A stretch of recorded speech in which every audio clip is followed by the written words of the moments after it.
Barrister John Funso. Yeah. You are the lead lawyer to the Naira 10. I mean the leaders of the Southern Cameroons who were arrested in Nigeria.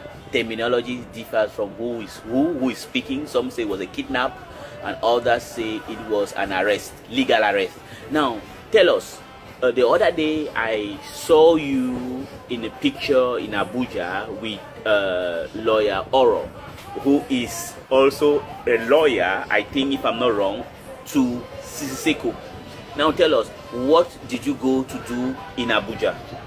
Well, before I answer your question, I must clarify something. My clients were never arrested, they were abducted.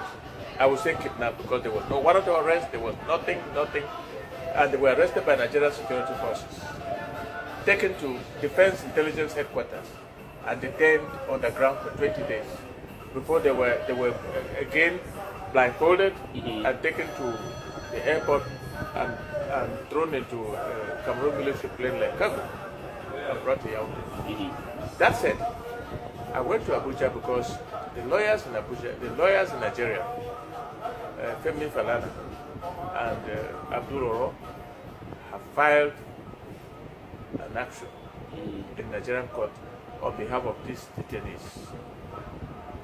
They are asking Nigerian government that they accuse Nigerian government for having deported refugees into the danger from where they were running from, and that they should bring them back, and after bringing them back, they should pay compensation. That is the tenet of that case in Abuja. Why did I go there? I went there because they needed an affidavit from the people who are in detention. And since I'm their counsel, I went and I filed an affidavit, and in that affidavit I said, I verily believe, and they verily told me, that they were captured in Naira Hotel by Nigerian security forces, taken to intelligence headquarters, military intelligence agency headquarters in Abuja, and detained on the ground for 20 days. It is from there that they were now again blindfolded and taken to the airport and thrown to Cameroon military plane like cargo. And now the other question that some of the people watching you would like to ask is that among them, there were 2 or 3 people, I think like Nalova, who could not. Exactly. Now tell us, how come these women, or there were 1 woman and 1 man? I was informed by my colleagues in Nigeria that those 2 were Nigerian citizens because they carried Nigerian passports. That's why they were not put on that plane. That's why they were not put on that plane. Yes. Now the other question that we would like to know is, will they... but they stayed in detention till the 20th of February. 20th of February. Yes.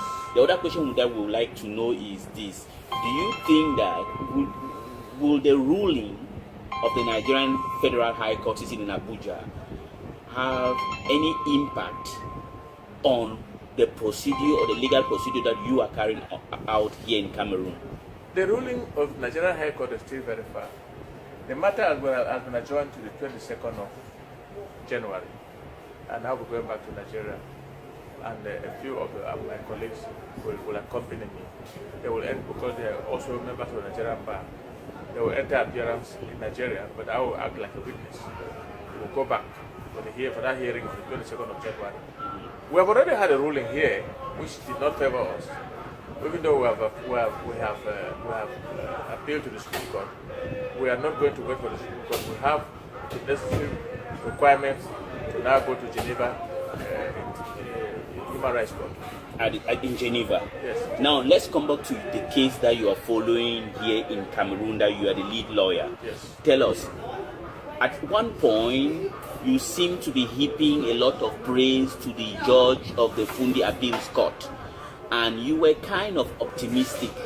Suddenly, cold water was thrown on you. Can you explain? Yes. That judge gave a good impression of herself. The way she conducted the hearing, day one. Even this ruling, you could see from her demeanor that she was acting on instructions. I cannot say for sure, but from reading her, that's what I thought. I don't have any quarrels with the judge. up to now. That's this particular judge. Because unlike the judge in the High Court who behaved so stupidly, this judge was so composed. He conducted the hearing very, very, very, very seriously, and we finally had a negative result. I will not blame it on her. I'll blame it on the system. You blame it on the system? Yes. Now, another question that people have been asking, have you interjected an appeal? We have filed a notice of appeal to the Supreme Court. The Supreme Court. We will now be preparing the grounds, memorandum and grounds of appeal next week when we go to Yaoundé. When we go to Yaoundé next week. Yes. Now, in case they are released, what will happen? What do you mean release? Release through political means or release judicially? Because that part of release judicially, I don't have any hopes. Because there are rumors going on that the President of the Republic might decide to a clemency or pardon them within days or within months coming. One, do you think that rumors can become reality? Two, if they are released, the rumor still says it is to use them or that they will contribute in appeasing the current tense situation in the northwest and southwest regions of Cameroon, otherwise known as Southern Cameroon. Let me tell you, rumors in this country, I don't believe it. Until I see it happen, I can't say anything. I can't say much. And secondly, even if they are released, they must be taken back to Abuja. Because these are people who have no papers, they have nothing, they have no identity card. When you file asylum in a foreign country, running away and you're a refugee and you file for asylum, you have renounced the citizenship of the country from where you are running from. So you cannot just release them on the public here and ask them to stay here. You must take them back to where you took them. Now, the other question you asked me was, what was the second line? The second question was that if they are released, will they be able to stay in this country and contribute? Because the rumors say that they will contribute in bringing peace in the... They release, if they are going to be released at all, it should be unconditional. There should be no conditions attached to the release. Otherwise, not a release. And I can tell you from reading my clients, they will never accept a conditional release. They will never accept a conditional release? Yes. So are you trying to say, even if the government says now we are releasing you, so that you should contribute in bringing peace? Is it on condition? If you release and then you plead with them to contribute about peace, that's a different issue. But if you pose it as a condition for the release, they will never accept. Which means that in spite their incarceration, they are still determined and stands their ground on the reason why the incarceration is what these are people who are no longer part of this society. What do you mean by they're not part of the society? Some of them have taught in Nigeria for more than 20 years. Some of them were university professors. All of this, nobody there of a small caliber. They have lived in Nigeria. Granted. They have taken asylum. They have taken asylum in Nigeria. They are refugees.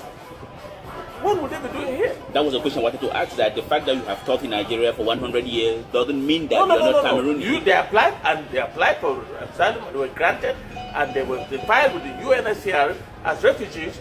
In fact, just before they were released, before they were taken to Cameroon. And the question now... The UNHCR visited them.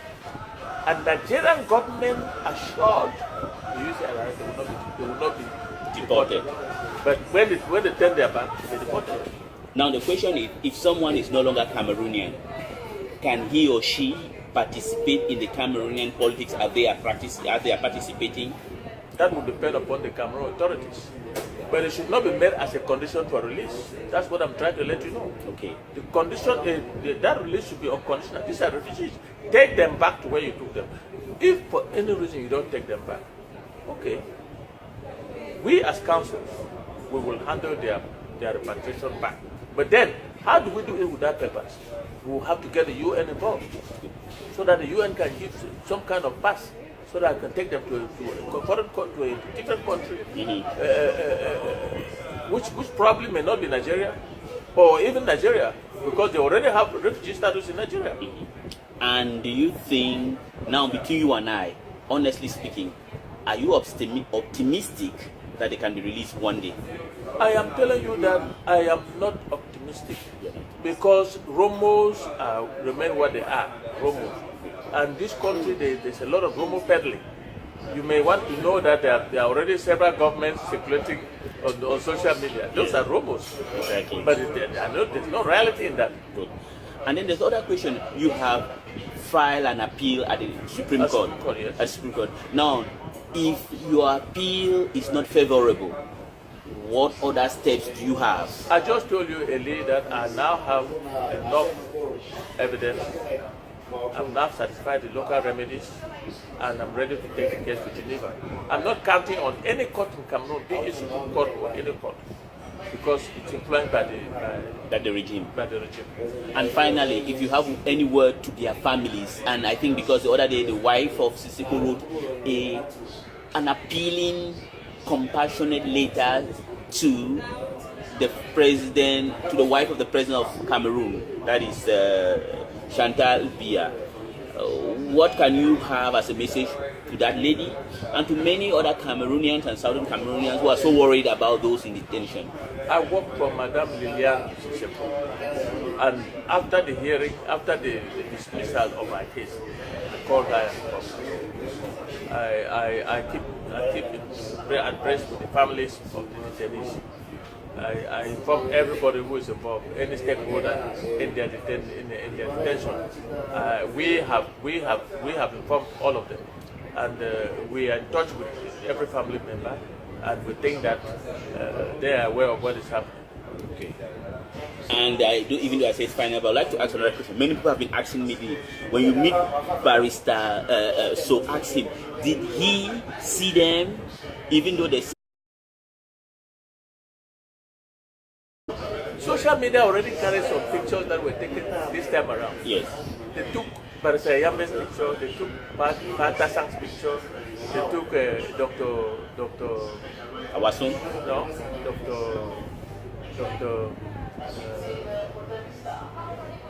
let me remember. There are 4 pictures on social media. Yes. Which shows that they are alive. I have been talking on television, on radio, that these people are alive. They are in detention on the ground. They have been incommunicado for 10 months, no charge up to now.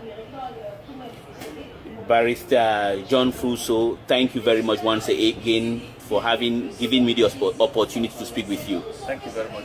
Thank you. My pleasure.